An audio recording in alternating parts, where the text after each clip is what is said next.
So we're really in a lose-lose situation because if Adidas doesn't drop him, then, you know, you can say anti-Semitic shit and Adidas won't drop you. But if Adidas does drop him, then the only group you can't speak about are the Jews, and suddenly we have more anti-Semitism.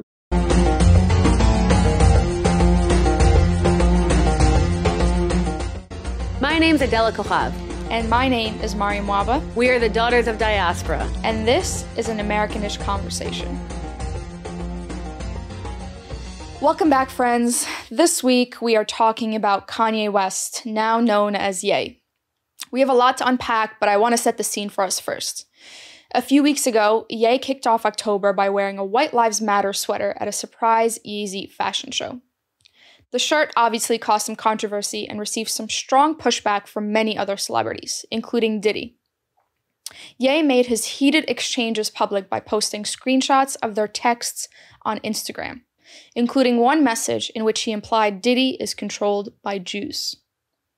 His account was then restricted by Instagram, after which Ye jumped on Twitter for the first time in 2 years. Following an unrepentantly anti-Semitic tweet in which he threatened to go DEFCON 3 on Jewish people, he was also locked out of Twitter. Since then, he's been going on shows, on podcasts to try and explain himself. On an interview with Chris Cuomo, he said things like, "Black people are Jews, so I can't be an anti-Semite. Jewish people own the Black voice, and I'm not going to be owned by Jewish media anymore." So we want to go through everything, but let's start with the thing that I found to be most absurd, which is Black people are Jews, so I cannot be an anti-Semite. Adela, let's kind of begin to unpack this. So what are your thoughts upon first hearing this? Are Black people Jews, and can they not be anti-Semites? So wonderful, wonderful question. I have to say, just when I started hearing all the Kanye things, when I started seeing it on Instagram, I was really upset. I was also really shocked, not shocked in the, I can't believe he would do this, but shocked in like oh, he actually said that. Like, He actually went there. And it was very upsetting because I've been a Kanye West fan for a very, very, very, very, very long time. He always plays into my top artists every single year on my Apple Replay. I wish I used Spotify. I don't. But it was shocking. And with the whole, the one that's gotten like a lot of attention, right? Black people are the real Jews, so I can't be anti-Semitic. Couple of things. Black people can definitely be Jews.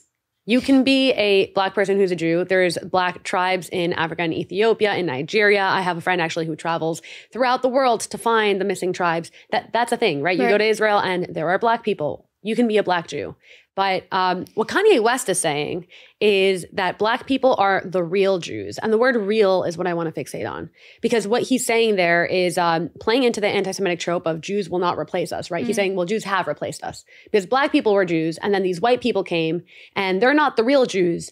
We're the real Jews, and they've stolen our Jewish identity, which is a narrative from the Black Hebrew Israelites, who are best known for yelling things at people in Times Square about how the Jews have replaced them, the white Jews have replaced them, and they're the real Jews, and they're the real Jews. And it's, again, like Kanye West has built his entire identity on Christianity. I think it's something really beautiful. I think he's brought this, like Yeezus, Jesus is God, bringing gospel music into rap. It's been so beautiful, and that's been his identity, right? He went as Yeezus for a long time, which of course is a play on Jesus for people who did not put those two together. And he's taken on a Christian identity, but now taking from a Christian identity to a Jewish identity while erasing existing Jewish identity is severely problematic. But let's take him at face value. Let's say Kanye West. That's kind of where I want to go next. Like, let's say he's right, which he's completely not. He's saying Black people are the real Jews. Therefore, I am a Jew. Therefore, I cannot be an anti-Semite, and I cannot say anti-Semitic things, which is absurd in itself. But like, let's break that down. Jewish people can be anti-Semitic and have been anti-Semitic in the past. Yes. I don't think that being part of a racial group disqualifies you from being discriminatory against that racial group. Yeah, 100%. Like, it's one of those things that if you're propelling a hurtful stereotype that hurts the community, it doesn't matter if you're a member of that community, you are being discriminatory against them. I don't think it just gives you a blanket card to be discriminatory against a group of people. And I think this is something that like we see all the time with, like, let's say, for example, tokenization, right? there's a lot of people that say horrible things that are racist, xenophobic. And just because they've internalized a certain hatred about their kind of group doesn't mean it doesn't hurt their community at large. So if we do take Ye at face value, and Ye is Jewish, Ye is hurting Jews. And also, if you're going DEFCON 3 on Jewish people, but you're a Jew, then are you going DEFCON 3 on yourself? So I'm confused with that statement because he spends so much time saying, well, Jewish media and Jewish this, Jewish that, but he clearly doesn't include himself in that. So is he including himself in the Jewish community? Clearly not. But then he's saying that he's the real Jewish community. And then he's propelling not only hate, but he's essentially saying violence against the Jewish community or talking about violence against the Jewish community is 100% okay while calling himself Jewish. And that's why, like, even if we took him at face value, yes, you could be discriminatory towards a group that you're a part of. Yeah, and he went on another show and said something along the lines of, I can say anti-Semitic shit and Adidas cannot drop me. Okay. Now what? Now what? So this is going to take us in a different direction, but I kind of want to just pause there for a sec. Where you're in law school studying law, can Kanye say anti-Semitic shit and not be dropped by Adidas? Yes, you can say anti-Semitic shit and not be dropped by Adidas. Why? Because we live in the United States where you can say whatever you want. We have freedom of speech. Now, lo and behold, he has not been dropped by Adidas. He's been dropped by Balenciaga, right? So this is starting, and you saw this mainly during the Black Lives Matter movement where companies that would say things wouldn't face a legal repercussion, but they would face cancel culture. They would face cancel culture. And it's something that's been used, and it's something that we keep using, and it's one of those things that it is very real. He can say anti-Semitic shit and Adidas won't drop him, but Adidas can drop him. They're allowed to drop him. And, should we be expecting them to drop him? So that's a really good question because this feeds into another Jewish stereotype. Because if he keeps saying anti-Semitic shit and Adidas doesn't drop him, then he proves you can say anti-Semitic shit and Adidas doesn't drop you. So you can speak and spew hatred against Jewish people and you'll be fine. But if Adidas does drop him, then you're playing into the narrative that the Jews control the media and that the only group you can't speak about are the Jews. And then it propels into the Jewish power narrative. So we're really in a lose-lose situation because if Adidas doesn't drop him, then, you can say anti-Semitic shit and Adidas won't drop you. But if Adidas does drop him, then the only group you can't speak about are the Jews. And suddenly we have more anti-Semitism. Right. So what I would do is I would look at Adidas' track record. Have they dropped other partnerships based on problematic speech? If they have, not dropping Kanye then would be anti-Semitic because you're holding Jews to a double standard where you're allowed to spew hatred about Jews. Now, if they haven't, I think Adidas should at least release a statement saying they're separating art from artist. Okay, this is exactly where I wanted to go. So I know how you feel about the separating art from artist conversation, and I don't necessarily know that your views on that align with what's happening here. Do you still separate art from artist on this one? So I have always separated art from artist in general. I always thought it was important to separate art from artist. You can enjoy art without having to attach it to a person. I've also never been a fan of cancel culture, ever. I've always thought it was one of the most divisive ways to move cultural conversation. At the same time, when Kanye started saying all these things, I kept trying to separate art from artist. Yeah. But now when his songs come up on my shuffle, I kind of feel disgust. Like, I kind of feel like I can't enjoy it the way I used to. Like, I used to listen and I used to vibe. Like, yeah, even the ones that were about Jesus, I used to be like, yeah, I'm feeling this. I'm feeling this. I'm a Jew, but I'm feeling it.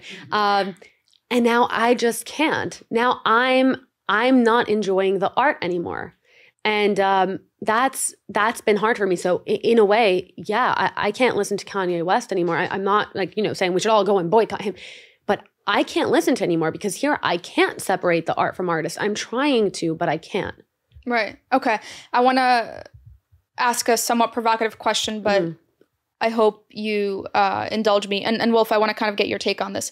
So when he wore the White Lives Matter sweater or hoodie or whatever he was wearing, were you able to separate art from artist then? So I'll be honest. I knew Kanye West was facing a lot of mental issues, a lot of mental health problems, and I separated art from artist. And the White Lives Matter t-shirt wasn't anything new for Kanye in that he was already saying these things. This was leading up. Like during BLM, he was vocal about how he was not supportive of BLM. And when he wore the t-shirt, the reason why I was still able to separate is because I felt like this is a Black man expressing his opinions. the Black community disagrees with him, and I felt like it wasn't my place to step in, place one voice above another, or like I felt like it was one of those things that it didn't affect me. And I also, who am I as a Jew who's fully white passing? How can I weigh in on this? And I wasn't sure what was expected or not. So what I did was check in with my friends, and I was supportive, but I was able to separate because I kind of didn't feel like it was my place at that point. It was something that was within a community that I felt, where does my voice weigh in on this? What does a white passing girl in New York saying that's wrong, how does that fit into the conversation? How is that not self-aggrandizing of myself? Right. You know? Wolf, thoughts? My thoughts when I first saw it? Yeah, I mean, what do you make of a Black man wearing a White Lives Matter shirt? Yeah. White Lives Matter shirt, and kind of the conversation's so entangled with Jews and controlling the media and Black people and white people. Like, what do you make all of it? I think context is very important. So the context is it's Kanye West, you know what I mean? So knowing that he is going to always do the opposite of what people think is he shouldn't do. He's just going to do that just to press that line because he doesn't like to exist in the barrier of restraint. It's like, you can't tell me what I can't do. Let me show you better than I can tell you, you know?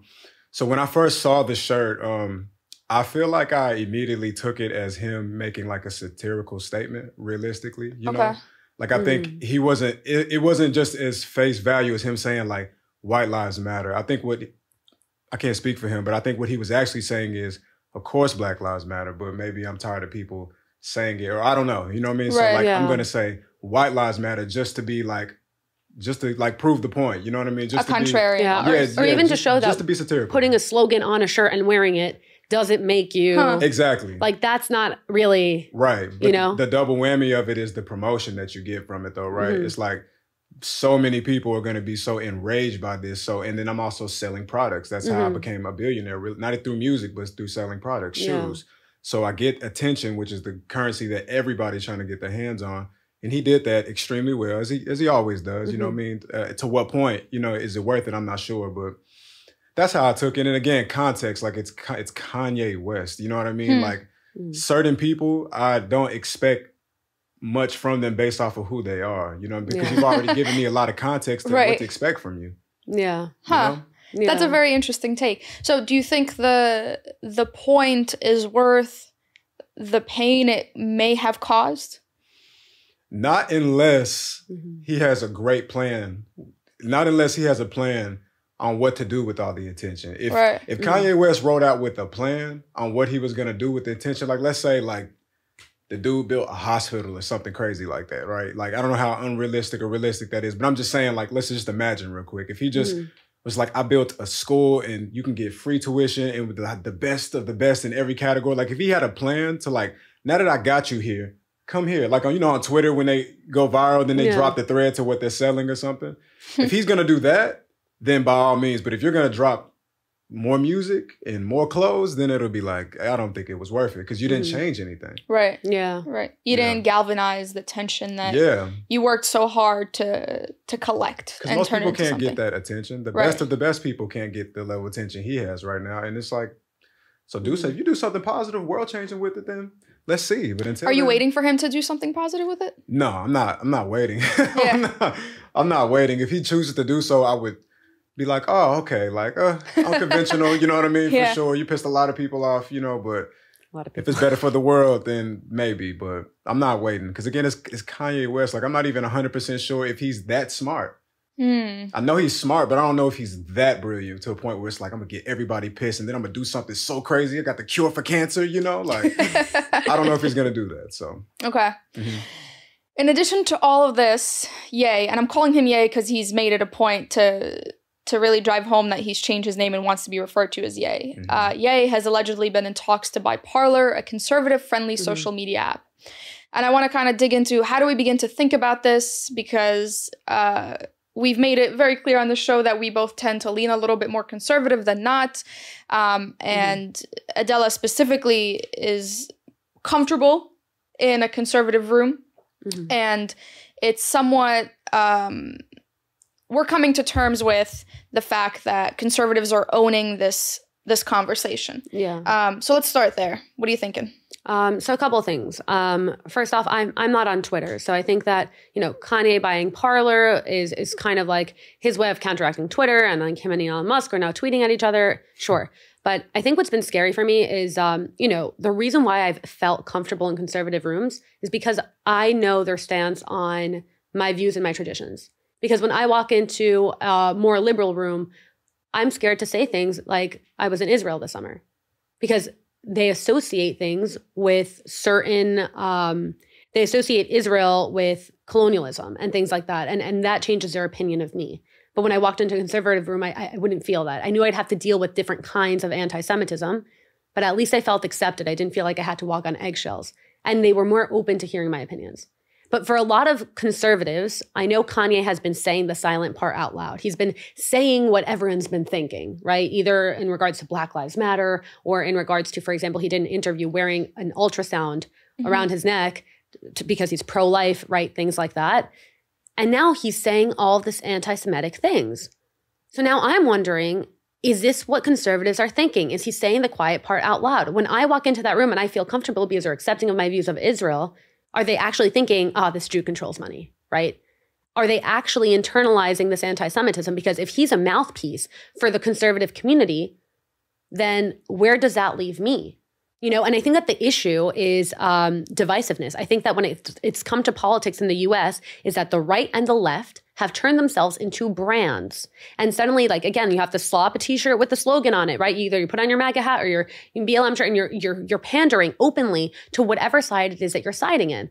But the issue is that the people who turned it into a brand are always the most extreme on both sides. And whenever I talk to most of my friends who leaned either slightly left or slightly right of center, everyone's coming back to the center because we're all appalled and mortified. We're not ready to put on those t-shirts because we know that both sides are so problematic in so many ways. And I think that there's a hunger for centrism coming up. And I didn't see how problematic this is, how problematic it is that there is no strong centrism in the US until Kanye said the quiet part out loud that really, really, really affected me. Right? Where, I've respected all of his views as a religious person. I respect his views on, let's say, abortion and all these things. And he wants to have a strong relationship with his kids. And he'll say some things where I'm like, okay, he's kind of nuts, but I see something. I see a point.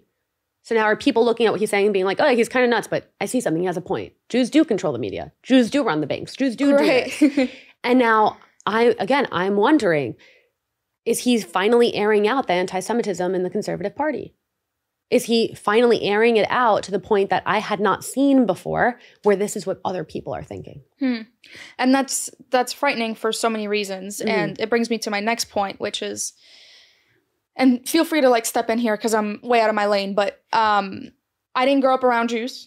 I think I met or consciously met my first Jewish friend in college. And after I came back from Israel, I took a class on anti-Semitism, and we kind of started from the beginning of time up until now, what anti-Semitism means, how it's manifested.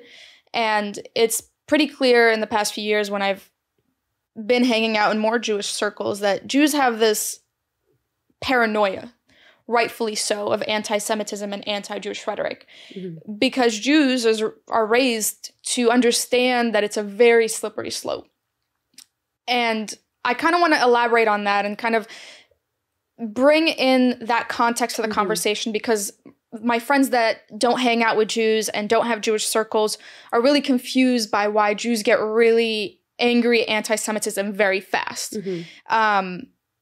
What happens is a lot of other communities, when there's tropes about them, for example, the Black community, all their tropes are negative. When Jews have tropes, generally speaking, you control the media, you control the money, you have banks, whatever, they see that as a compliment almost. Oh, your tropes are positive, everybody thinks you're cool. And there's a disconnect between how Jews look at anti-Semitic tropes and how people who aren't exposed to Jewish culture and Jewish circles look at anti-Semitic tropes and how dangerous they are. So I want to dig into that a little bit and try to bridge the gap. Can you begin to give us some context, whether it's the Spanish Inquisition, the Iraqi Farhud, the Holocaust? Why is anti-Semitism so dangerous and it needs to be nipped in the bud immediately? Yeah, so that's a really good question. And, for everyone listening, anti-Semitism is hatred of Jews. It was not coined by Jewish people. That's how it was referred to throughout the ages. When people say Semitism or Semite refers to a language group, that might be true, semantically, that might be true on paper, but it's always been anti-Semitism is Jew hatred. And if the word anti-Semitism is problematic, and I know we're going to get people in the comments being like, no, anti-Semitism actually refers to any Semitic peoples. Sure, let's call it Jew hatred, because that's what it is. The thing with Jew hatred, anti-Semitism, is that it evolves over time because the Jew has always been a scapegoat. Even from the beginning of time when religion was the most important thing, it was religious anti-Semitism, the Jew as a Jesus killer, right? And then over time, it's evolved to whatever it is that's the ill of society the Jew can be. Because if the Jew is poor, the Jew is social vermin. Yep. That's sucking resources. If the Jew is rich, then the Jew is the capitalist with power that controls from the top down. And a couple of years ago, the biggest evil in the world was colonialism. So the Jew was a white colonialist through Zionism. And right now it's about race, right? So right now the Jew is white. But if you backtrack when the best thing you could do is be white, if you look at the Holocaust, the whole point of the Nazis, the group they fixated on, even though they hated minorities across the board, the group they fixated on was the Jew as non-white. Why? Because we're white passing. Right. And that's where you hear again the slogans, the Jews will not replace us, the Jews will not replace us. And that's the thing with anti-Semitism. It has always transformed. And I saw a tweet recently that's so true that said, if you're a Jew existing today, it's because at some point your ancestors said, the vibes are off, let's get on a boat. And that's 100% true because that's throughout history. Rhodes blood libel, you have the Iraqi Farhud, which was day and a half, 2 days of Jew killing in Iraq. You have, of course, the Holocaust, which is the most egregious example. You have the Spanish Inquisition, which was years of if you're Jewish, you either convert or die. Mm-hmm. You convert, die, or leave. And we left. Because the people who converted assimilated, the people who died, and the people who you see left. With the Holocaust, if you were Jewish, you died. That was it. Either you hid, you left, or you died. Those were the options that we've had. So when we see those anti-Semitic tropes, we start feeling the vibes are off. So we do get that anxiety. Mm-hmm. But I think that one important thing to note as to, the positive, negative stereotype thing is that Jews were put in those positions. Right. So, for example, when people say that Jews control the banks, Jews control the money, Jews weren't allowed to have other professions historically. So they were only allowed to lend money. That was the only thing they were allowed to be doing. So you guys put us in that position and then you're looking at us being like, well, Jews control the money. We didn't choose that. Right. And it's not true anymore. Jews are across the board trying to make their way in the world like everyone else is. Yeah. Right. And I went to a sushi restaurant. I went to an omakase and the sushi chef was so excited when I said kosher style. He said, look, I worked at a Hasidic restaurant my whole life, a kosher restaurant. And, my dad always said, you want to know how to make money? Listen to the Jews. I named my son Yonatan and my other son is Yehoshua. And those are my two sons. And I always raised them. I told them be close to the Jews.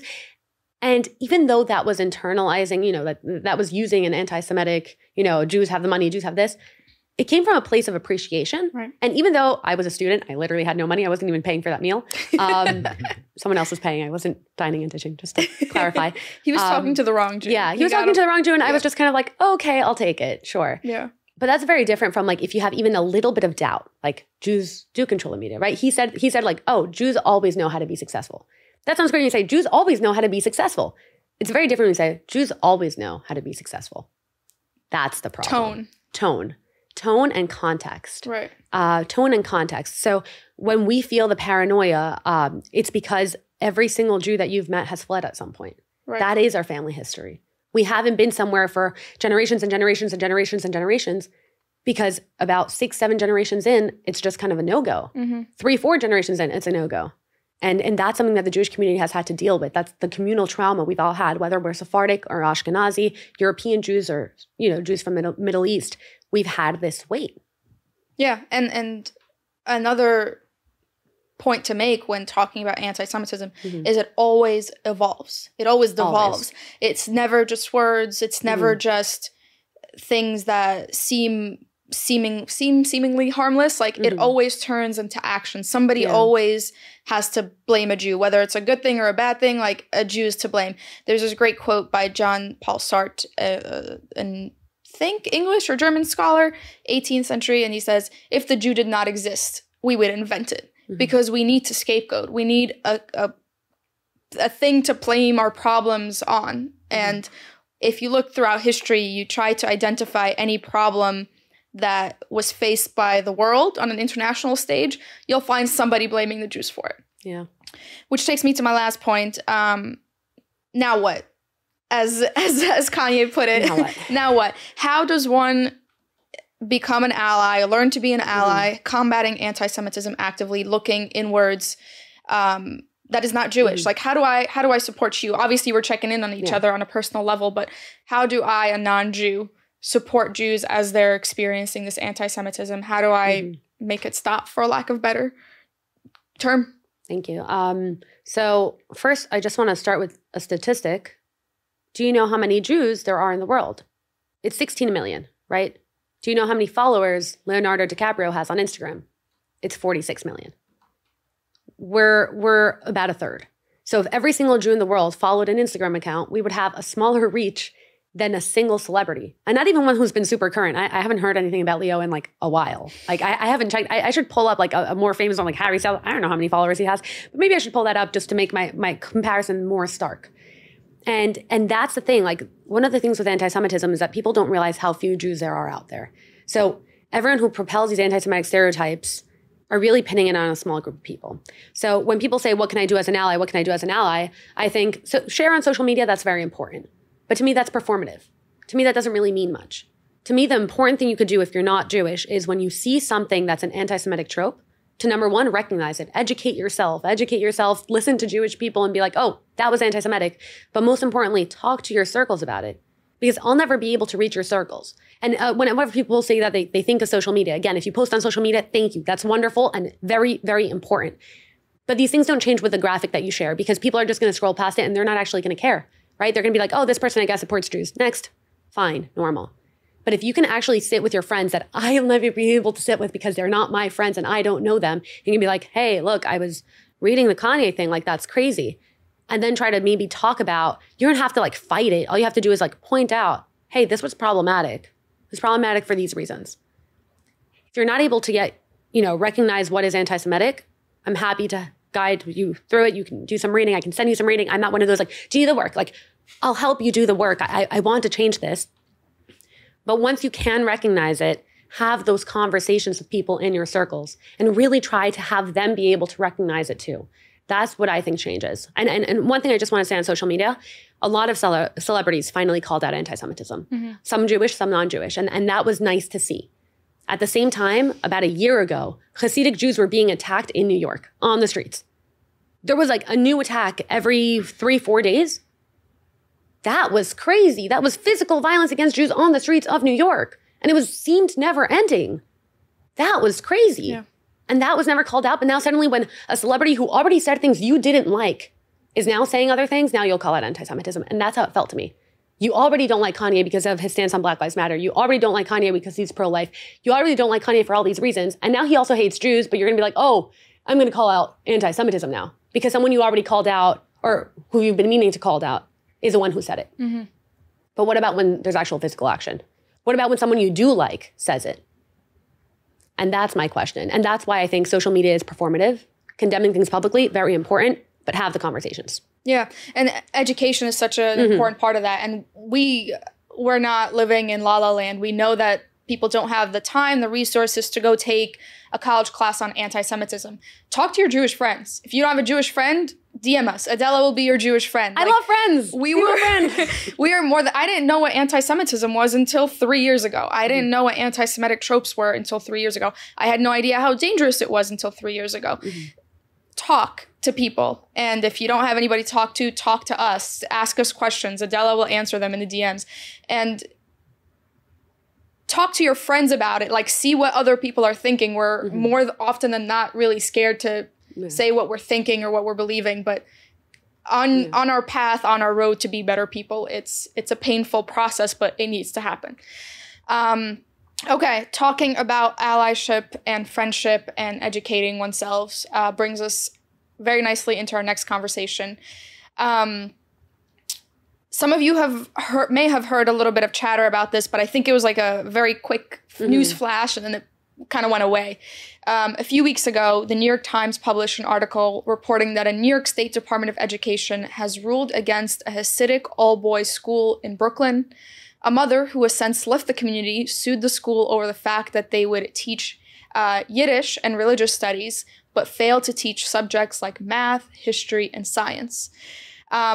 We don't have a lot of time, so we're going to have to boil this conversation down to some of the highs and lows, but I really want to discuss some of the main points.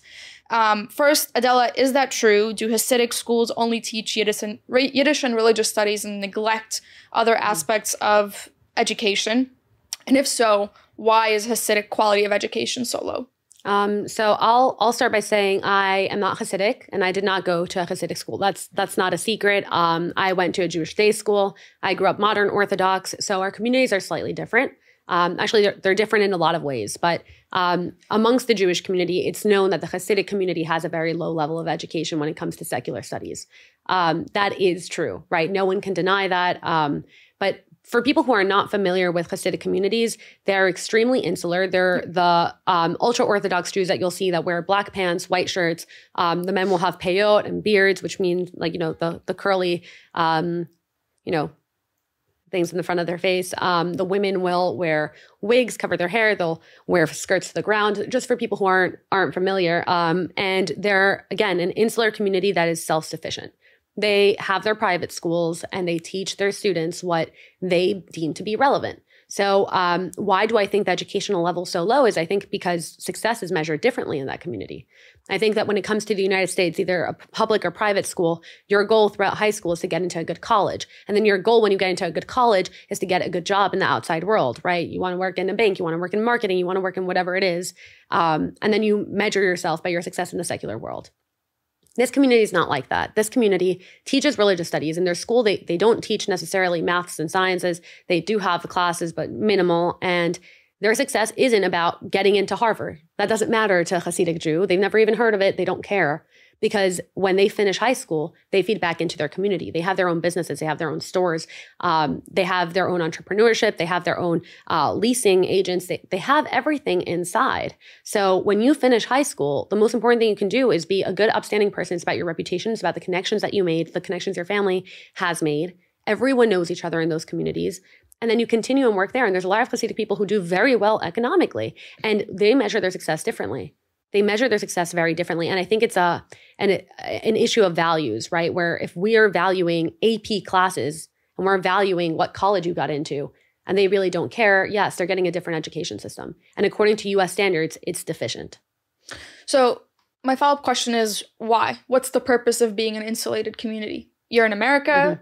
Somebody could argue like you live in Brooklyn. I live in Williamsburg. So I live very close to a lot of Hasidic communities. Like, you should be integrated. You should, be one in the same, not one in the same, but you should be more integrated into the community than you are willing to be. So what is the purpose of insulating the Hasidic community so much? Yeah, so the Hasidic community has, again, they're very specific views, but I like to look at America as a whole, right? America was founded on religious freedom. The whole point was that the pilgrims couldn't practice in the UK, so they came to America so they could practice.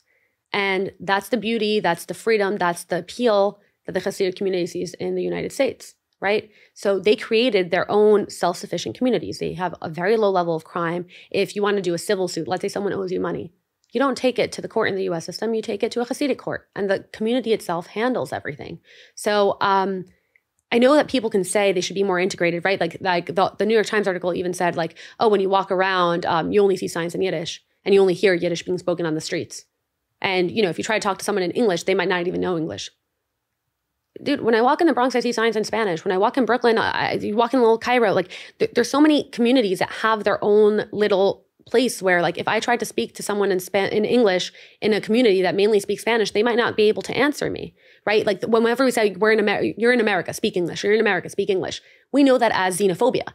But when we're saying it about Hasidic Jews, suddenly it's like, yeah, we're in America, speak English. Yeah. And it's like, well, why don't we have the same appreciation for a culture? Why don't we have that? At the same time, I have spoken to friends from the Hasidic community. To be fair, these are friends that I made in law school. So they're not the Hasidic community that became, self-feeding, that they never got out. My friends that I know that are Hasidic are the ones that made their way into the secular education system, right? And they'll all agree, and they'll tell you, yes, our education system is deficient. Yes, we didn't really learn math. When my friend, he went to a religious school the whole entire time. He went to a religious college that wasn't really a college. He went to, rabbinate school. And he said, I had a very tough time when I was applying to law schools to have them transfer my credits to be an equivalent of a college degree, because he spent 4 years doing this the same way we spend it in college. But he was learning Talmudic studies. Yeah.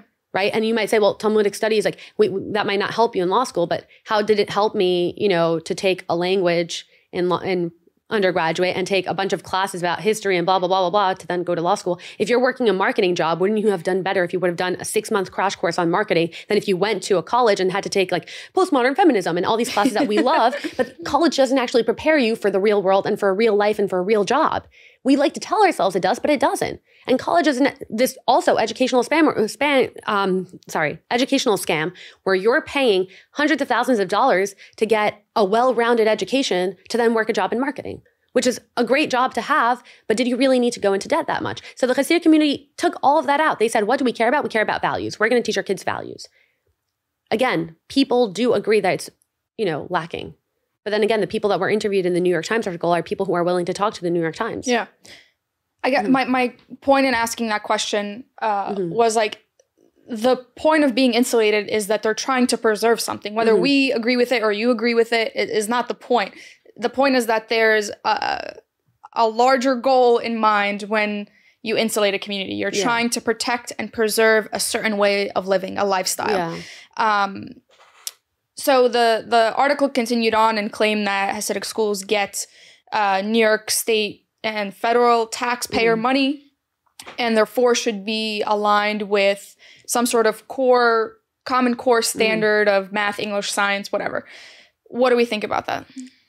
So just legally speaking, if you take taxpayer money, you are in a way beholden onto the taxes, to the taxpayer. So legally, does the state have a right to be auditing these schools, monitoring these schools, and, asking if they have a core? Yes, legally they can. But to me, it raises a couple of issues that concern me. Because when it comes to things like math, yeah, sure, math is math. But what we've seen lately is that, for example, history is not history and science is not science. And nowadays in some schools, if you even try to teach about 2 different genders, that's considered hate speech. And in religious schools, if we're trying to teach, if not we, because I'm not there, like let's say, for example, if they're teaching creationism, then that's considered ascientific. So science is no longer science.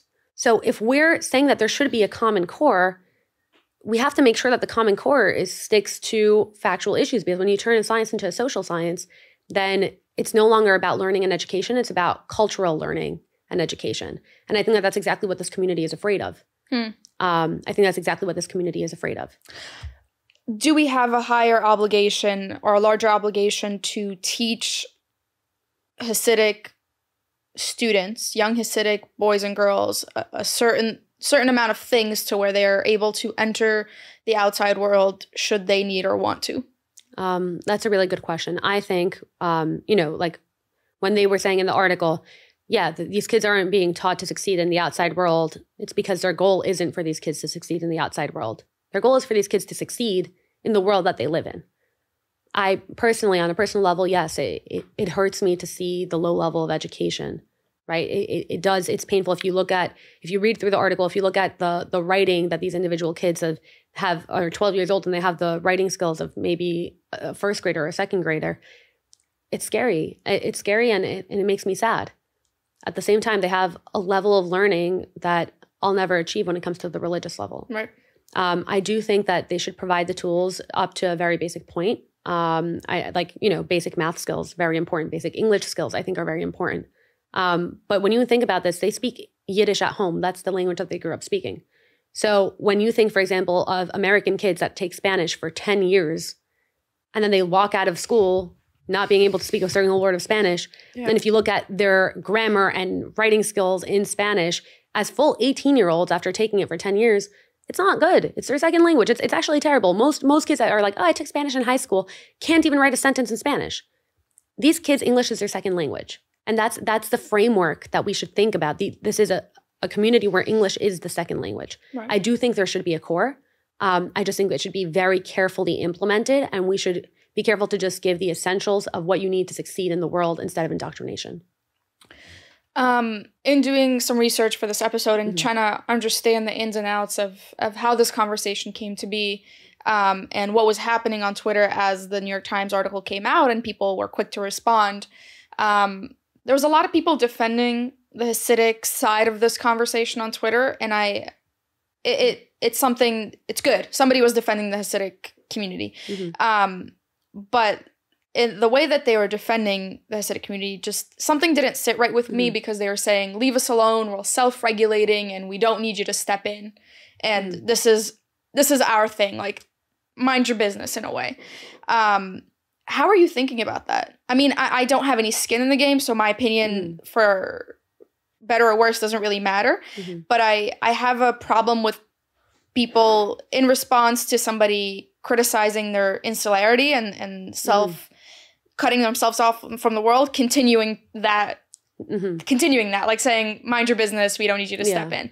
Because it seems like there's an actual problem that needs to be remedied here. How are you thinking about that? It's a good question. I think, insular communities that want to remain insular, we should maybe allow them to do so.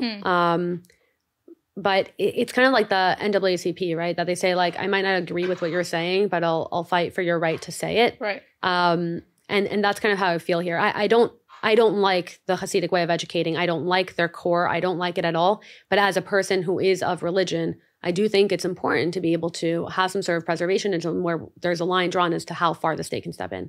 But I do understand your discomfort, where it's like, we're pointing out a problem and everyone's just like, stay out of it. I do understand it. But the way I'm grappling with it is almost like the school I grew up in didn't have a lot of opportunities for women. When I got to college, people were telling me, wow, the community you grew up in didn't have any opportunities for women. And I was like, yeah, I guess it didn't. But then within the community, there were people who are like, yeah, we don't care about opportunities for women. And then there were a lot of people who were like, we should look into opportunities for women. But the change came from within. Right. And from speaking for my friends who are Hasidic, there's a lot of parents who do want that change. So I think that maybe we should let the voices speak for themselves, not just the outliers, but the voices within, and let them be able to implement the changes instead of coming from the outside. Like, if someone would have came out, like, to my school and would have been like, all right, automatically, like, half these girls, we're putting you in AP chemistry. Who's that helping? Yeah. Who's that helping? But if slowly now you're telling me most of AP chemistry is women, great. Yeah. Great. So I think that the issue with the Hasidic community is that the opportunities don't exist, right? Those higher educational opportunities don't really exist. But they exist enough that I've met Hasidic people in my law school. Yeah. And I think that they should become the beacon of change. Like, when I spoke to my Hasidic friend, I said, well, what's your plan after graduation? And he said, well, look, there's really not a lot of places outside of the Hasidic world I could work. But in the Hasidic world, I have a law degree. Contracts, anything that requires legal work, he has that law degree. And he can become that mentor. He can become that beacon of hope. And I think that the change will be very slow if we leave it to the Hasidic community itself. But I do think it is happening. So again, I'm just wary of the outside regulation, because I think that when people say stay out of it, it's because they know that the state tends to overstep. Yeah, absolutely. Agreed. Okay, let's zoom out a bit. We've talked a little bit about this. The reason you're in law school is because you're really passionate about religious freedom, in itself, for its own sake, but as a value of the United States and what it means to be the United States without religious freedom. I mean, it's not the United States anymore, at least to both of us, people who came here for that.